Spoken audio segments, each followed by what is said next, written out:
Hello, ladies and gentlemen, and welcome to Sarasota, Florida for the 2012 United States Ultimate Club Championships. We are here filming the open final of Austin Double-Wide taking on defending champion San Francisco's Revolver. I am Topher Davis here with Jackson Kelsey. Jackson, Double-Wide is a challenger today. Who are we going to watch on the field to do good things? There's going to be three players we're going to focus on. Number one, it's going to be Kurt Gibson. He's going to be handling a lot of the throws. He'll be the every other pass. And then downfield, they'll be looking to take deep shots to Kieran Thomas. A lot of throws coming from Gibson, looking for Thomas. And then that third player will be Mike Nattenberg, 13th year on the team. He founded Double-Wide. It's his first finals appearance. We're really going to be looking to see how he handles the pressure of finals. And on the flip side, Revolver has three players that we will be focusing on. Topher? Yeah, Revolver, certainly a deep team, but three players that we want to focus on. Cassidy Rasmussen is a young player, been on this Revolver offensive line as a cutter mostly for a long time. This year they put him back as a handler. He's controlling the ball. He's very safe with the disc and has good solid throws. On the defensive side, the captain, Coach Josh Greenow, was telling us before, Patrick Bayless has been doing really well as another young player on defense, making big plays. And a veteran on this San Francisco Revolver team, Bart Watson. Bart Watson didn't play with Revolver during the regular season, but he came on to the roster for this club championship, and they are certainly happy to have him. He has smooth throws, very confident going upwind, and we saw him in the last game really controlling the offense when they were getting those big, crucial defensive points. Very true. Very excited to see what happens between Double-Wide and Revolver. Revolver going for their third consecutive national championship. Of course, they won Worlds earlier this year. And Double-Wide, this is their first finals appearance. Starting this game, looking at the lines, it looks like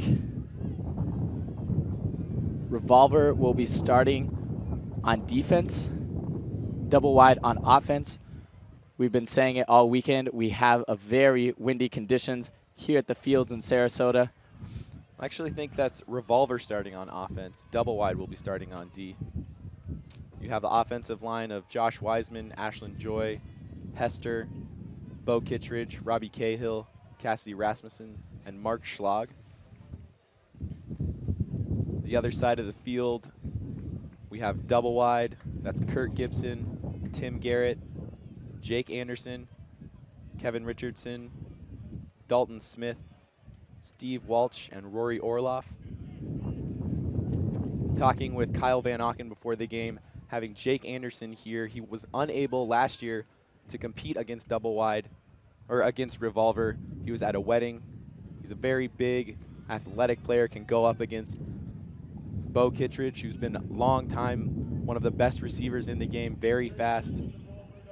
Interesting matchup all day long.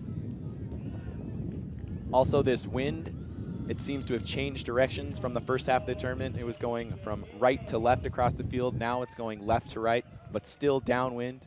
And there's Kurt Gibson with the big forehand pull. Cassidy Rasmussen to take it to the line. And we're underway. Cassidy Rasmussen going to bring this disc to the front of the end zone. As we said, we see him back handling. Marked by Walsh. There's Cahill out in the lane. Richardson playing very physical defense. And Dalton Smith with the huge layout block. First throw of the game. Young player on Double-Wide. A relative unknown on a team of really big stars. Dalton Smith making a big play, and we see Kurt Gibson trying to dish it off. That's the Anderson-Kittredge matchup with a little flip. Lots of contact. Both players hit the ground. I think Anderson had a pretty good possession of that disc as Kittredge came into him from behind. Ruling is going to go to the observer. Observers today wearing green, different from the common orange color. Needing to contrast Revolver's red. So the observers rule it was a foul. It will be Anderson's disc just outside the end zone. He will be marked by Kittredge, coming in stalling 0.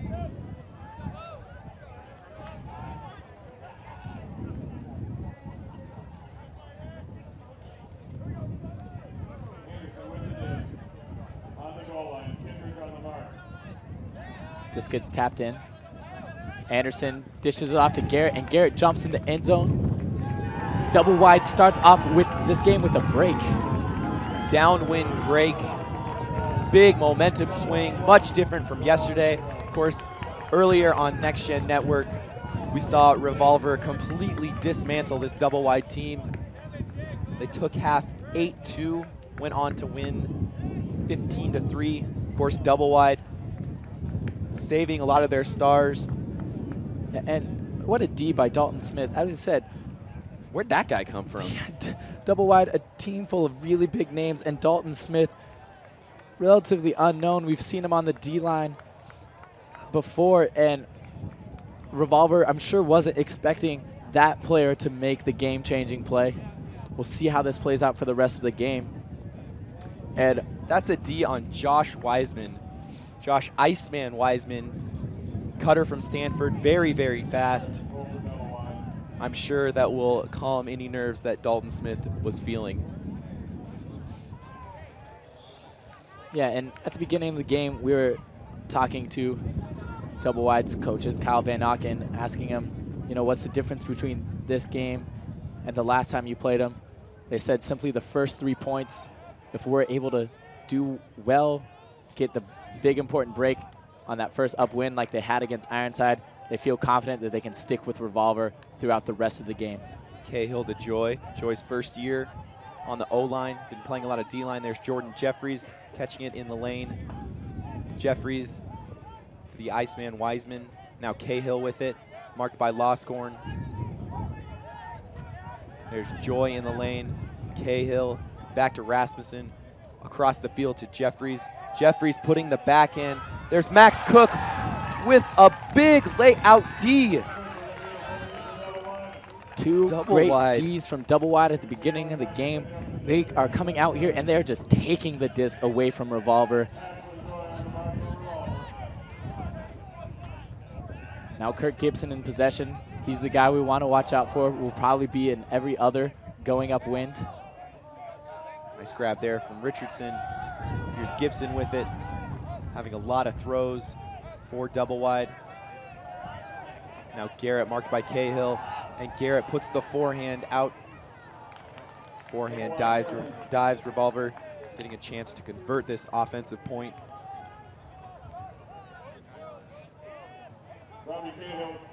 Cahill picks up. Richardson on the mark. Kittredge streaking deep. Now Cahill looking dump to Rasmussen. Not much action downfield from Revolver. Disc over to Cahill. Cahill holstering the huck. Anderson guarding Kittredge deep. Good break by Cahill to switch the field. Now Schlag with it, marked by Max Cook. Kittredge. High release to Joy. Joy putting the backhand out to space. First-year player on the team, Jordan Jeffries, going up with the left hand over the Callahan Award winner, Tim Garrett. Yeah, great. Welcome to the big show.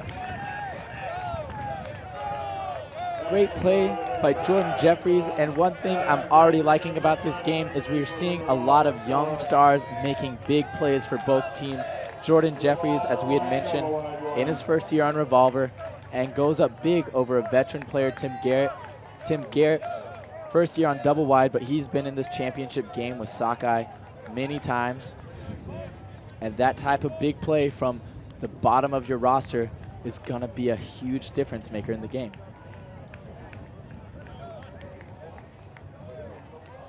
Now we have a defensive line here for Revolver.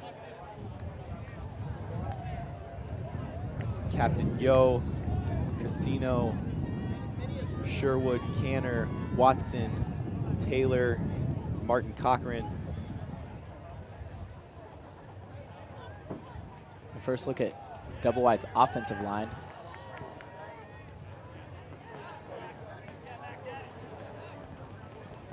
Down there is that Malone-Sone, David Malone-Sone, Cole Sullivan, Kieran Thomas. I believe That's Andrew Walsh, Nattenberg, Driscoll, and Cook. That's Melisone receiving the pull, centers to Nattenberg. There's Kieran Thomas out in the lane. Nattenberg finds him. Thomas guarded by Martin Cochran. Coach Josh Greenow saying that Martin Cochran will be guarding the deep player on double wide. That's Thomas. Cook with it, marked by Sherwood. Excuse me, that's Nattenberg. Nattenberg puts it up. Disc sails over the head of Max Cook and Yo. Revolver with the chance to break upwind. Get that early break back. See Bart Watson, one of the better players in the game. Yeah, keep an eye on Bart Watson and his throws. Keep in mind, Revolver is working upwind. It's not a strong wind, but still 10 to 15 mile an hour winds blowing into the face of Bart Watson. And his first throw looks so smooth. There's Mac Taylor rifling it downfield. Sherwood's there. Sherwood runs it down to Martin Cochran. And Revolver converts the break. They get it back, taking the lead 2-1 over double wide. Interesting story for double wide. There seems to be a lot of flow from those big Florida players. Brody Smith, Kurt Gibson, Tim Garrett, Chris Gibson, Cole Sullivan. It's the first time that the combination of Chris Gibson, Brody Smith, Kurt Gibson, and Tim Garrett have played together since the 2006 National Championship year when they won in college.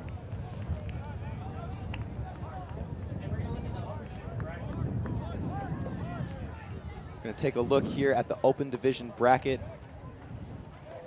Double wide upsetting the #1 seed Ironside 14-12 yesterday on the Next Gen Network.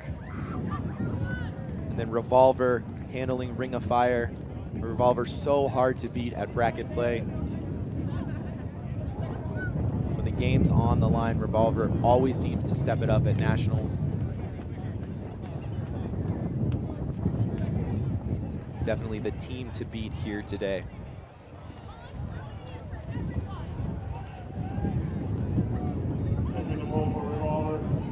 Double wide on offense, working upwind. Dave Melisone, Jake Anderson, Tim Garrett, Jeff Loscorn, Kevin Richardson, Kurt Gibson, and Rory Orloff. Gets past Garrett. Has the disc in the center of the field.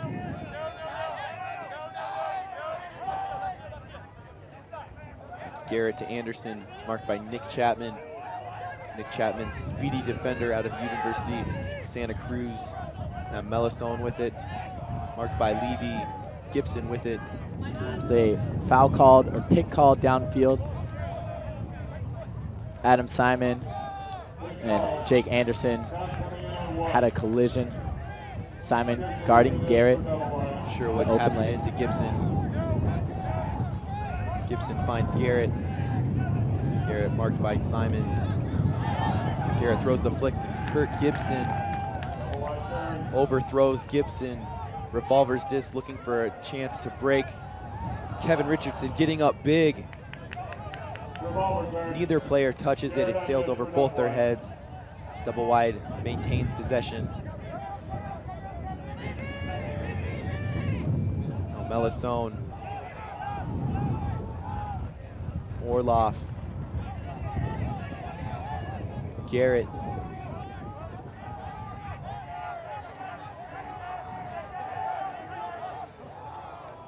Garrett trying to go around, and a foul is called. Garrett being marked by Adam Chicken Simon. Simon from University of Colorado.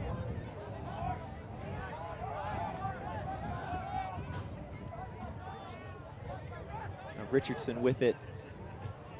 We do have a call on the field. Be a pick called. Richardson marked by Taylor.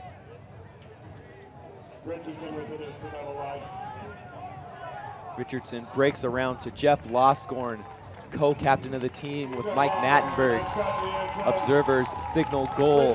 Double wide ties it at 2. Game remains on serve. This is a much different start to this game between double wide and Revolver.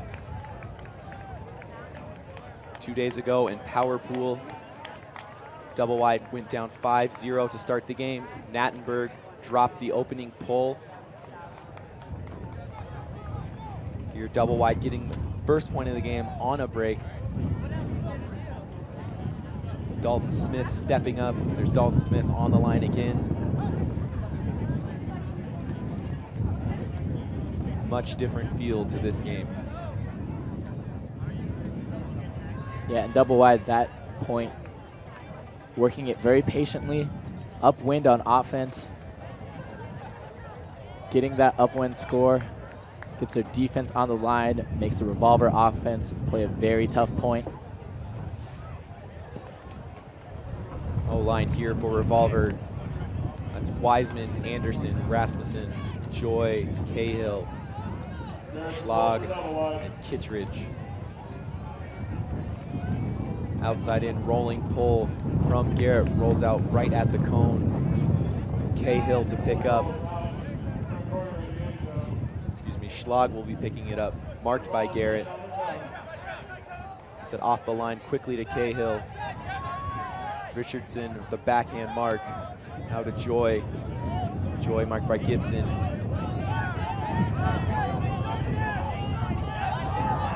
Miscommunication there.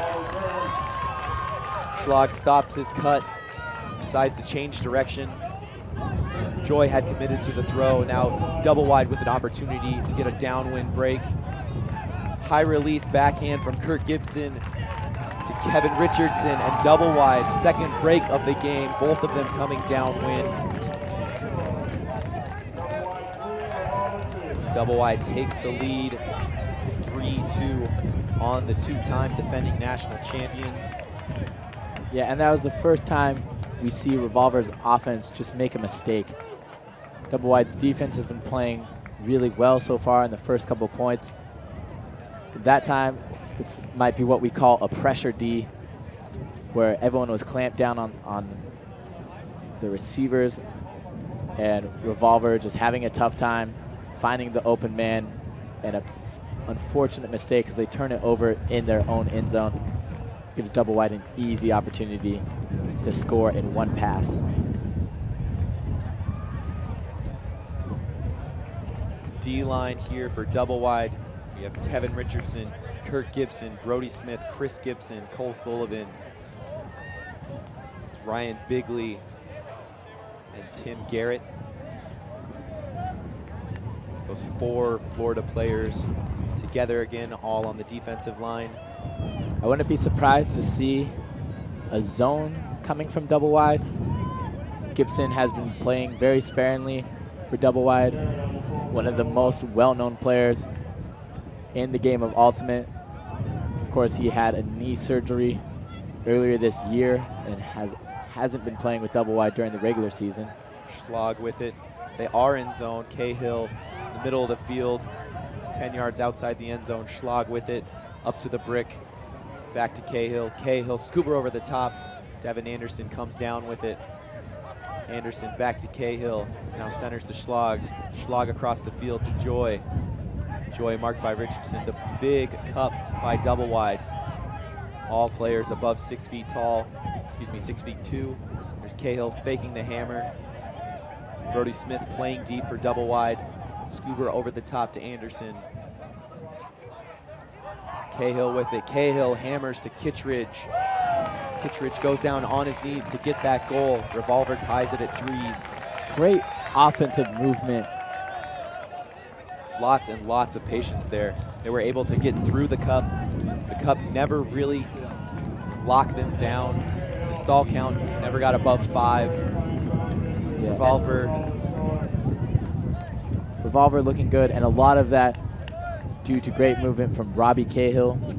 Robbie Cahill kind of on that downwind trap sideline, and he was either getting it over the cup. We saw some scoobers going over the cup to his receivers downfield, or he was doing a great job breaking it across the field. And that's a tough throw because the wind is coming at you on a swing.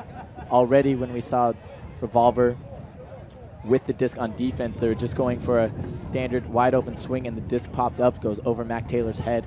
So you get an idea of how difficult that throw is in this wind. O-line, 4 double wide. Thomas, Nattenberg, Loscorn, Walsh, Driscoll, LeMasters, and Cook.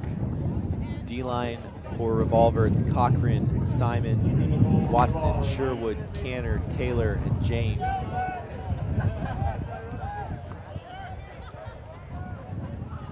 Pull almost to the brick.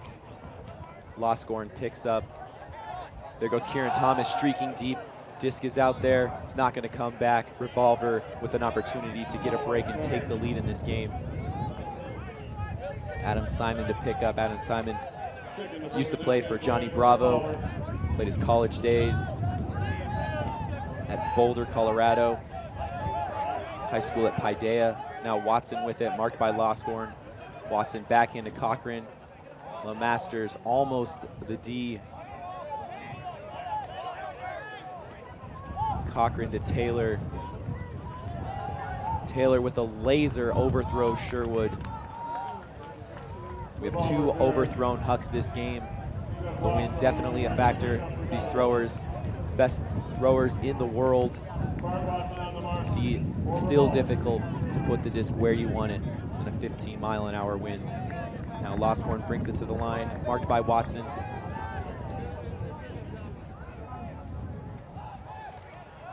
Loscorn to Driscoll. Driscoll having a huge tournament for double wide. Driscoll played very well in the Ironside semifinal game. Big plays, D's. Here's Thomas up the line just at midfield. Back to Nattenberg, marked by Canner. Canner, very physical mark. Bart Watson near D, Simon near D. Cook 10 yards out, high release, goes to Driscoll. Driscoll with the goal in front of Mac Taylor. Double wide converts the downwind offensive point. Revolver not happy with their throwing away an opportunity to get an upwind break. Normally known as a defensive line that values possession and has the players and the patience to keep that disc. Driscoll played on the Next Gen Tour. He plays at University of Texas. Tough. Been playing Ultimate Frisbee for 3.5 years.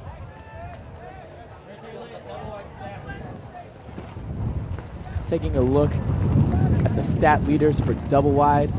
On the assist side, Cole Sullivan and Tim Garrett getting a lot of their assists. Cole Sullivan, 14 assists.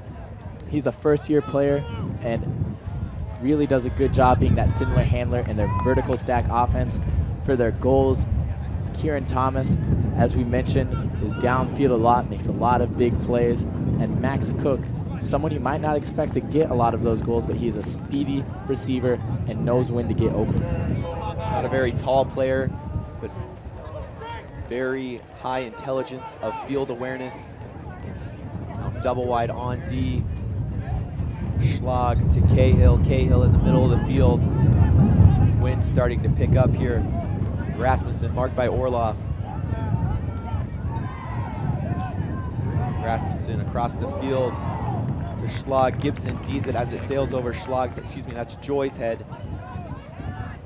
Gibson looking for something and finds one of the gold leaders, Max Cook. Double wide, gets an upwind break on Revolver. Double wide wins the first third of this game, first 1-5. Yeah, and just another mistake on Revolver's side, and very costly as it's a short field turn. That's the second break in a row that's just been Revolver making a mistake. right in front of their goal line. Double wide, no problem. Getting the disc quickly and punching it in. Revolver's O-line, Anderson, Joy, Wiseman, Cahill, Kittredge, Jeffries, and Schlag. Coach Alex Jeschquire, The coach for Revolver. We were informed by Josh Greeno that this will be Jeschquire's final tournament with Revolver. We'll be moving to the East Coast, to DC. D-line for Revolver, Gibson, Richardson, Garrett, Walsh, Smith, Orloff, and Anderson. Forehand pull from Garrett. It's going to go out the back. Cahill will bring it to the line. That's the second time we've seen the forehand pull from Garrett. It comes in really bladey and Gibson, excuse me. And Revolver hasn't even attempted to stop it from rolling out the back. They seem to be content with letting their receivers get set up and walking the disc up to the line. Almost a repeat of the first play as Iceman gets the disc being marked by Smith. There's Cahill marked by Richardson, up the field to Jeffries. Jeffries marked by Walsh. Do have a pick called.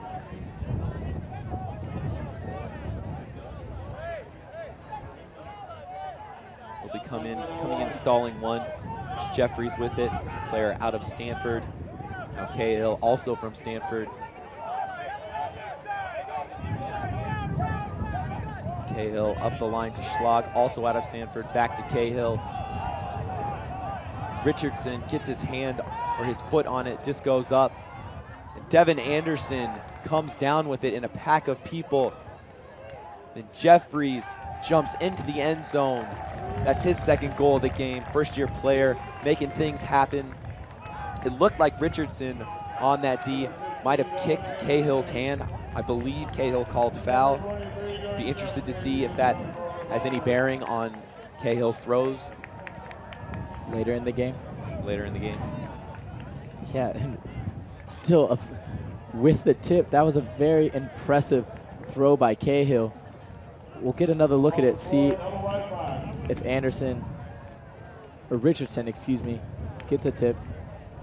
But that disc still going a good 50 yards upwind. And a very playable disc for Revolver as they're able to clean it up and punch it in. And double wide takes a timeout here to focus on an upwind offensive point. On the first timeout of the game, we're going to take a quick break too. Please stay tuned for the Open Finals here in Sarasota, Florida.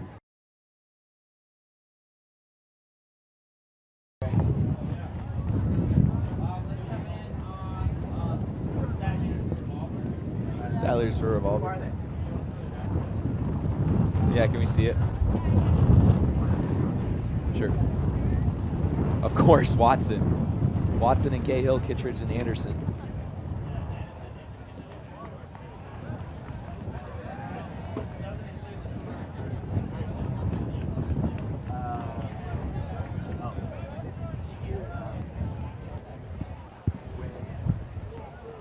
Like when you were talking about,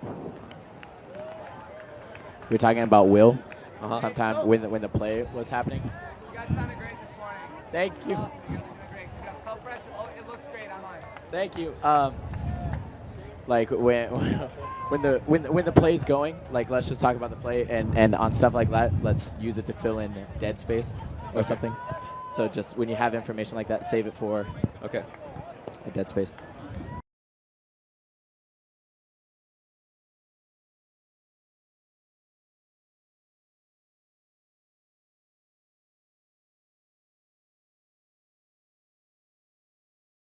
This point. Welcome back to the 2012 USA Ultimates Open Final. Got double wide taking on Revolver. Double wide up on Revolver 5-4. Revolver just scored upwind. Let's see if they can continue their They're scoring. There's Taylor with the forehand pull.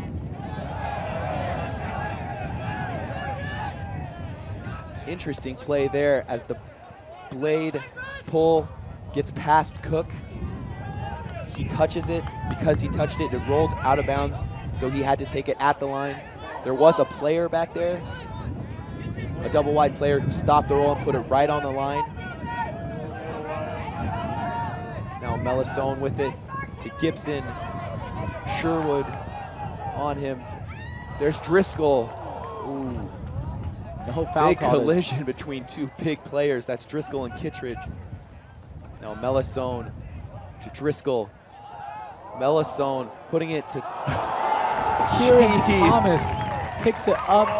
Max Cook tries to get a hand on it, doesn't realize that Thomas is behind him. But the velocity to throw gets through Cook's hands, still gets to Kieran Thomas. One of the goal leaders for double wide. That's Gibson to Driscoll. Big collision. Then Melisone fires it up the field, clearly going for Thomas. Max Cook macks it to Thomas. Thomas, that deep player, that deep threat. First year back on double wide. Of course, he played at Texas, then played at Chain last year, brought it back to double wide. Kieran Thomas converting the upwind goal. Yeah, Kieran Thomas and Tim Garrett, two big players that came with a lot of club experience. Earlier in the game, we took a look at double wides stats. Now we're going to take a quick look here at Revolver's stat leaders for the tournament. We've got Bart Watson, of course, leading the team in assists with 13. Cahill up there. Then goals, Kittredge, of course, scoring 14 goals. Then Devin Anderson, player making a play before. Surprising to see Bo Kittredge with 14 goals and 9 assists. Of course, he's going to be getting a lot of those deep throws just outside the end zone. I'm sure that's where he's getting a majority of his assists from. Pull from Garrett. Schlag takes it down, centers to Cahill. Cahill marked by Richardson. Cahill around to Joy. Gibson been guarding Joy all game long. Now in the center of the field with Schlag. Schlag back to Joy. Kittredge out in the lane. Anderson, of course, guarding him. Now Kittredge with it. Travel called. I'm impressed with Double Wide's ability to work that disc all the way from the back of the field, the entire 90 whole yards up the field, 95 yards up the field to get in the end zone. Disc back in play. Now Kittredge, marked by Anderson. Kittredge backhand to Hester. Hester ripping a backhand to Robbie Cahill. That floats beautifully as Cahill is able to run it down into the end zone. A wonderful backhand huck from Hester. Hester playing his college days at California, Santa Barbara. Played club with the Condors. Rips a backhand down the field. Cahill tracks it down. And Cahill, as we were saying, is an assist leader, but still a very dangerous cutter. Very smart in the air, and when he gets the opportunity to get past his defender, he will take it. Yeah, Cahill, dangerous on both sides of the ball, cutting and throwing. Also a great defender. O-line here for double wide. Thomas, Smith, Melisone, Loscorn, Nattenberg, Cook, and Driscoll. Of course, Brody Smith's status for this tournament was in question, coming off a torn meniscus. However, a player with his big throws, definitely want him out there in this type of wind.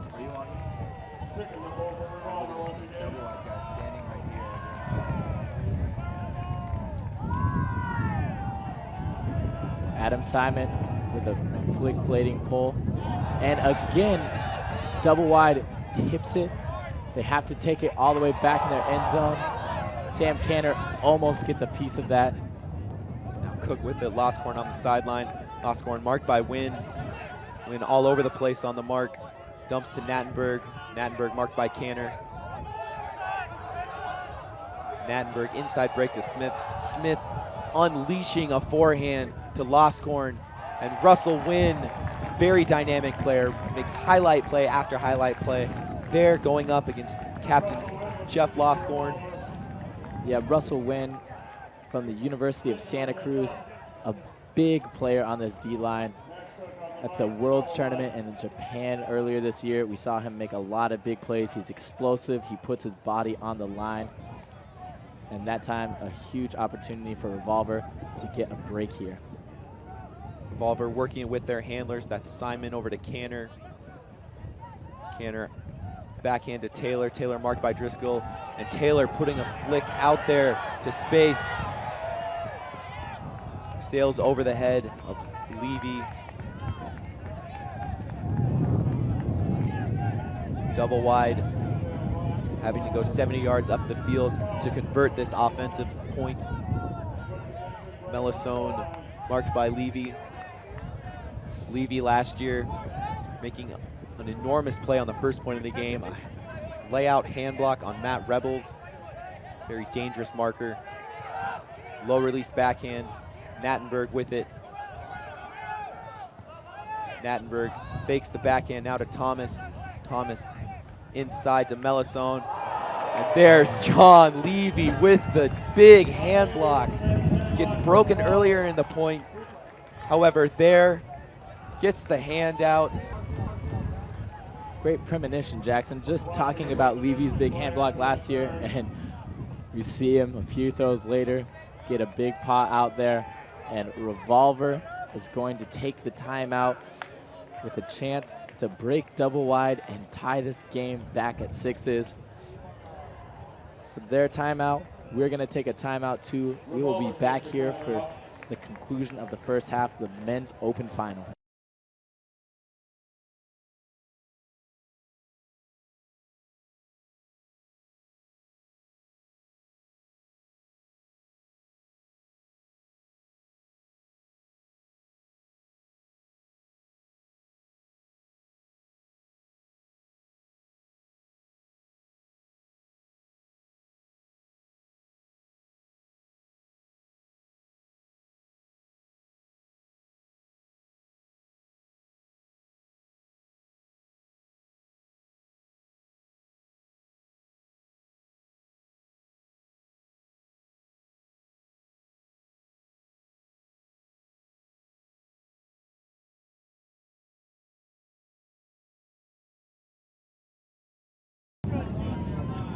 Welcome back to Florida. Revolver, big opportunity here to get a break, tie the game back at 6s. Double wide, getting a first break of the game. Revolver answering, then double wide, getting another break. Here's Watson, marked by Smith. Watson dumps to Simon. Simon putting the backhand. Bart Watson getting on his horse, however the throw sails out of bounds. Now Loscorn brings it to the line. Two mishucks from Revolver, really throwing a tough throw on that downwind, and Loscorn trying to get it out of his area. Kieran Thomas can't get a hand on it, but he is going to call a foul. I don't know about that one. It didn't look like Chapman was trying to initiate contact. Thomas ran back trying to get to the disc. It just so happened that Chapman was in the way. See Chapman runs. Chapman, though, it seems like he was watching the disc, knows where it's coming down, and then he turns and looks at Thomas and makes a beeline towards Thomas, maybe trying to initiate that contact to get a body in it, but he doesn't do it cleanly. And so Kieran Thomas is going to get the disc on a foul call. Nattenberg alone in the end zone. Now the rest of the double wide players follow suit. Disc hangs. Jeff Loscorn. Look what I found. Backhand to Kieran Thomas.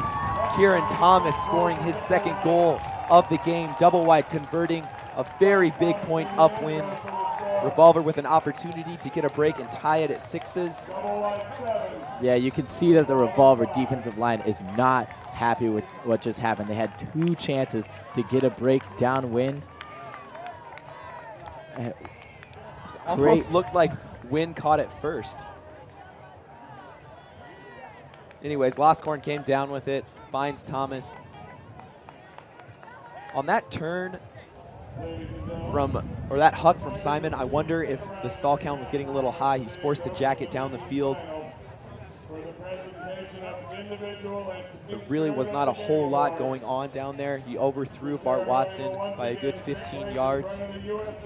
Now double wide, looking to take half against the 2-time defending national champions, Revolver.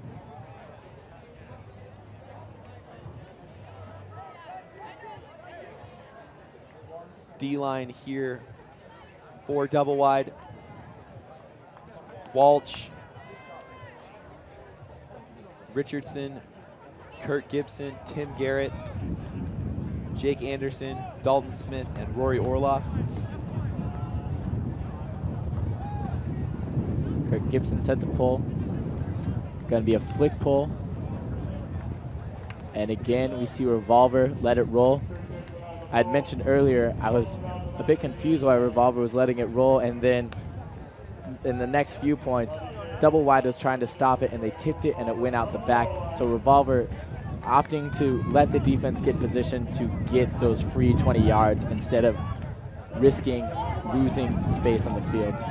Cahill, big pump fake, pulls off Orloff. Schlag to Wiseman, marked by Smith. A huge layout deep from Kevin Anderson. That came out of nowhere. Anderson looking for a dump to Tim Garrett. That was Richardson with the D. Now Anderson. Oh. Jake Anderson gets a hand on it, but it seemed like he dropped it after he had already rolled and hit the ground. Unfortunate play. Not able to take advantage of a huge D from Kevin Richardson. Cahill with it, marked by Richardson. Cahill around to Joy. Joy marked by Gibson. Just sails over the head of Bo Kittredge. Kittredge is probably going to call a foul here. A look at that defense from Kevin Richardson. He is guarding off the mark. Taking another look at that foul. Anderson coming into contact over the shoulder of Kittredge. Head observer Greg Connolly is there to make the call. It sounds like the disc is going to stand as a turnover. Tim Garrett with it. Will be marked by Rasmussen. Big opportunity here for double wide, getting a downwind break. Opportunity to take half 8-5 on Revolver. Garrett to Gibson. Back to Garrett. And Garrett burns the timeout. It's a very, very important point for double wide. As the players take a timeout, we will too. Please stay tuned for more action from the men's open final.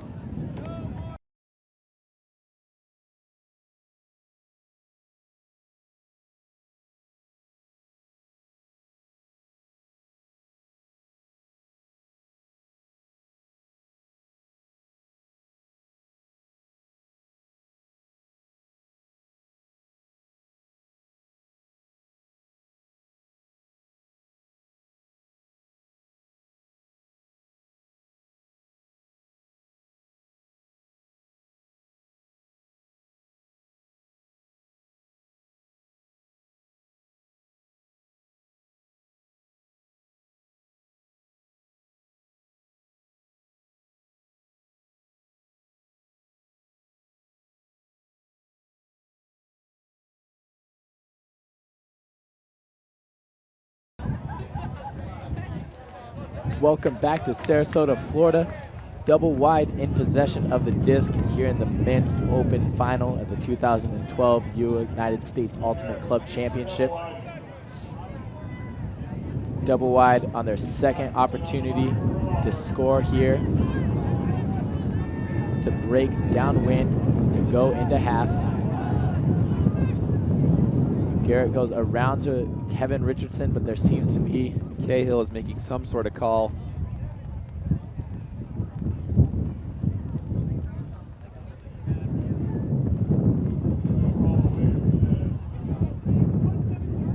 Believe he's calling violation. maybe Richardson moved before the disc got tapped in.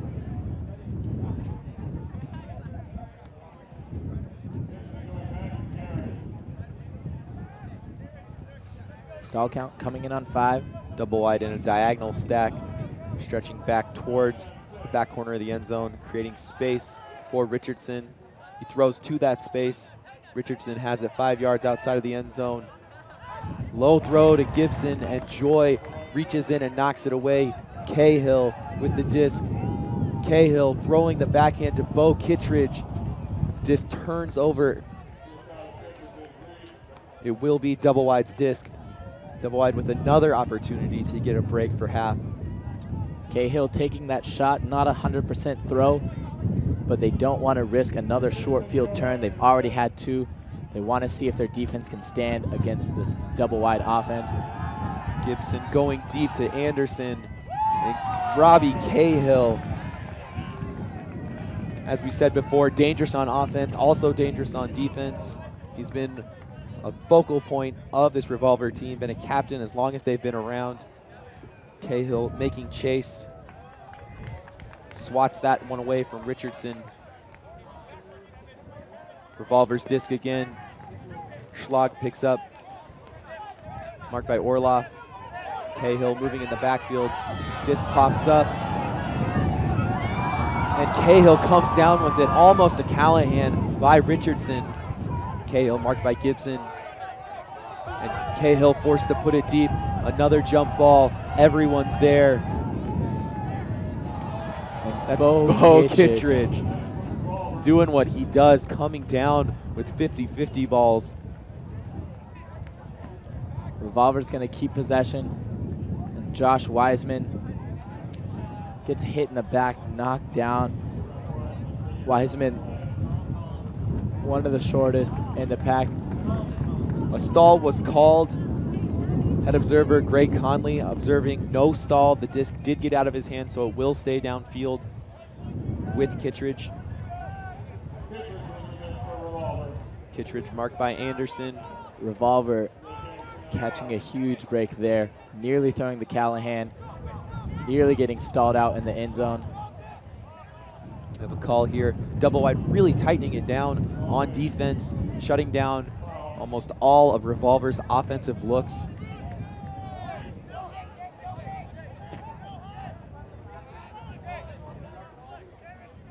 Jordan Jeffries deep, trailed by Richardson.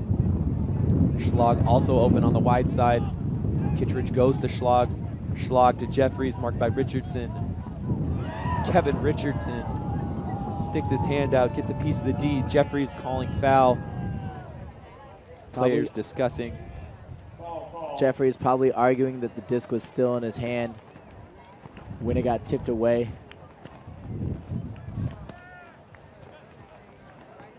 Having a conversation with Kevin Richardson. Seems to be uncontested as the stall's coming in at 0.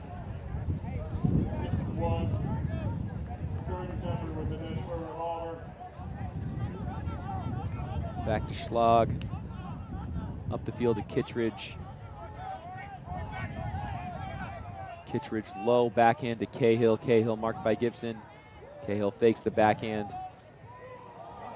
Throws it into the back of Rory Orloff. Looked like he was trying to squeeze it through a window. And Tim Garrett unleashing a hammer. That's Robbie Cahill's second big D of this point. Gibson down. Landed hard.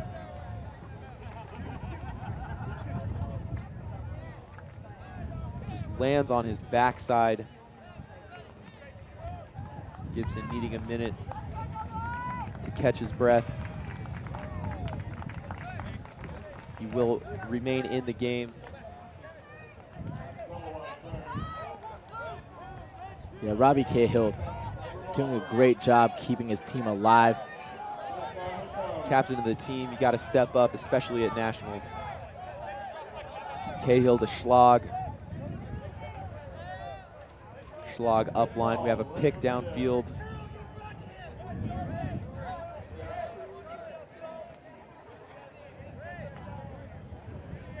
So the pick was called when Cahill had the disc and initially threw it to Schlag. So because it didn't affect the throw in the backfield, the disc will stay at Schlag.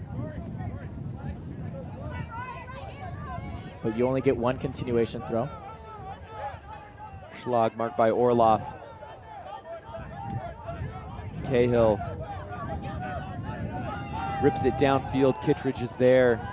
Kittredge on the sideline. That is a big man making a big athletic play. Unfortunately, Kittredge does not come down with it. And Gibson putting it to the end zone. Walsh is there. Walsh with the two-handed grab between the two Revolver defenders. That's Joy and Robbie Cahill. Double wide, rushing the field, stoked after taking half, 8-5. And again, we see big plays coming from relatively unknown players on this double wide team. That is huge for them. Double wide, taking this game into half, 8-5.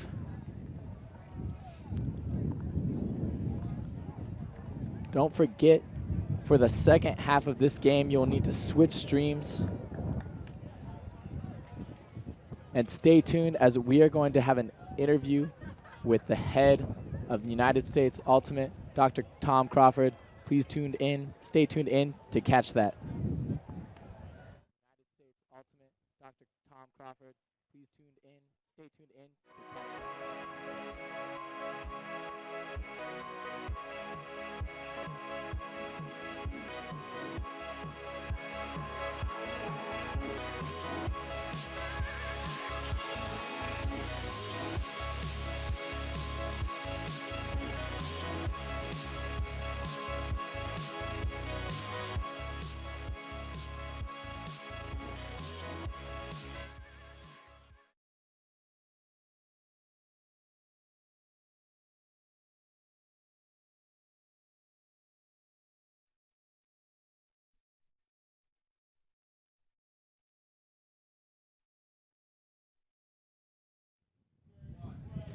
Well, we get another opportunity to sit down with Dr. Tom Crawford, CEO of USA Ultimate. We had an interview with him yesterday, but a good opportunity to talk about some more stuff. Yesterday we talked some about the club restructuring. Today I want to talk a little about the strategic plan. Great. First, why don't you tell us about how it came to be? What was the process of the strategic plan? Sure. So we spent about 18 months on this. We put together a task force made up of board members, some staff members, and then we did a lot of surveying. We listened to our community a lot. We did multiple surveys, we did focus groups, and we brought in one of the best people in the country to help facilitate the whole process. She's sort of considered the guru of strategic planning for the Olympic movement and all of the national governing bodies. Kay Rader, she did a great job with us, kind of helping guide the entire process. So, ton of input, some really, really smart people. Spent a lot of time and put a lot of thought into it, and we're pretty proud of it, pretty excited about it. So the strategic plan came out last week. It was announced. You know, some of the feedback, some people thought maybe it's too vague.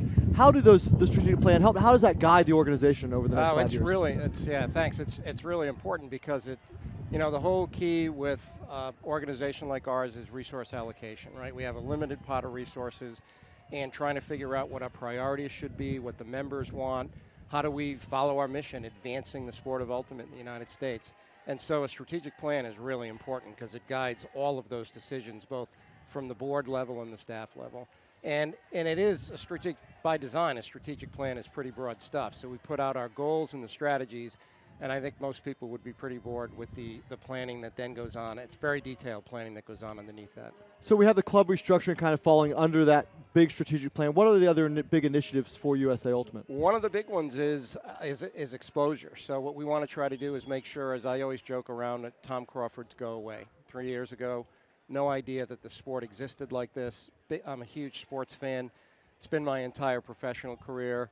I had no idea that Ultimate was this kind of a sport. I want to get rid of people like me so that any sports fan out there will think of Ultimate when they think of soccer, football, basketball, baseball. Ultimate's got to be right there as part of it. So that's a big one. And then along with that is building the infrastructure nationally with our leagues and associations so that as we get this national exposure and get kids fired up about playing Ultimate, there's a local place for them to go and learn how to play. So one of the things in the strategic plan is spirit of the game and kind of defining that better. You know, one of the big challenges you just said, exposure is a big thing as well. You know, obviously it's a big challenge for people coming into the sport to understand this concept of spirit of the game and the role of observers. How do you balance those two priorities, exposure and the spirit of the game priority? It's a great question and a big challenge for us because to me, spirit of the game, you know, being in sport as long as I have been, I've seen the good, the bad, and the ugly. And one of the reasons that I decided to do this, and I love this so much, is because this is the good, right? The sport has everything baked into it that makes sports what it should be for a human being. I mean, it enhances human existence. You take the spirit of the game out, it starts to look like every other sport. But we got a lot of athletes coming in now from other sports that they hear this nebulous spirit of the game stuff, and I don't really understand what that is. I just want to get out there and play to win. So one of our goals in the new plan is to make it real for all of these athletes that are coming in that aren't starting in Ultimate but are coming in from other highly competitive sports. Make it more real for them so that it stays an important, you know, in the fabric of the sport. So what does that mean? I mean, how do you make something like that real? Like, well, one, we got to define it in a way where we can describe it really quickly and not have it be 4 or 5 pages long for somebody to understand it. The other way is we got to make sure that our coaches, now that coaches are playing a really important role in the sport, have a clear understanding of why it's such a valuable thing and how they get that across to their athletes from the youngest athletes all the way up through college. And then here you always feel it, right? Because these athletes have been involved for a long time and you can sort of feel the maturation process. So we got to start young, make it real, and then it'll take hold, we hope. So let's pivot a little bit. You know, last year we saw the exposure of the sport in a new setting, this professional setting, the AUDL. This year there's all this talk about the nascent MLU as well as USA Ultimate's, you know, pro tier, pro flight of events. Yep. How are these things going to work together, or are they? It's a really good question. It's hard to tell how it's going to go right now. I mean, we're focused totally on, 2.5 years building this Triple Crown Tour concept. That's what we're focused on totally. We want to make it successful. We're out selling it right now to national television partners, sponsors. For the first time, we have a major sports agency out of New York that has worked in the NFL, Major League Baseball, NBA, that is talking to us very seriously about taking Ultimate on as one of their sports. And the reason is because we have this Triple Crown Tour now defined and they can understand what it is. So I'm not paying any attention to that other stuff because I want to stay focused on what we've put together and make it the best that it possibly can be. And here at the Club Championships, we have the top athletes in the game. Do you expect that to continue? Do you expect the USA Ultimate structure to continue to gather those top athletes? Or do you think the competition from the MLU or AUDL might change that? No, I think we'll have the best athletes because we have something really exciting to offer. The Triple Crown Tour, I think when it really starts to take hold, people are going to be more and more excited about it. I've been doing some chatting with every athlete I can just have a casual conversation with about what they think, as well as some of the coaches and team captains, and people are totally fired up about it. So I think that everyone's going to realize that this is going to continue to be where the best teams and the best athletes and compete. So long term, you expect USA Ultimate to still contain all of the Ultimate basically in the country? No, I hope not all of it. I mean, I hope that there's kids programs going on all over the place and all kinds of stuff going on. I mean, we want everybody playing Ultimate, and if we succeed in getting a ton of exposure, we need a lot of help all over the country for people to have a chance to play Ultimate. So the more, the merrier. Okay, we got to wrap this up. Get back to Awesome. the game. Thank you for staying with us, Dr. Tom. Any predictions on the rest of this game? Should be a great second half. I have no predictions other than I can't wait to watch it. Okay. Well, thank you very much. All right, Kyle. Thank you.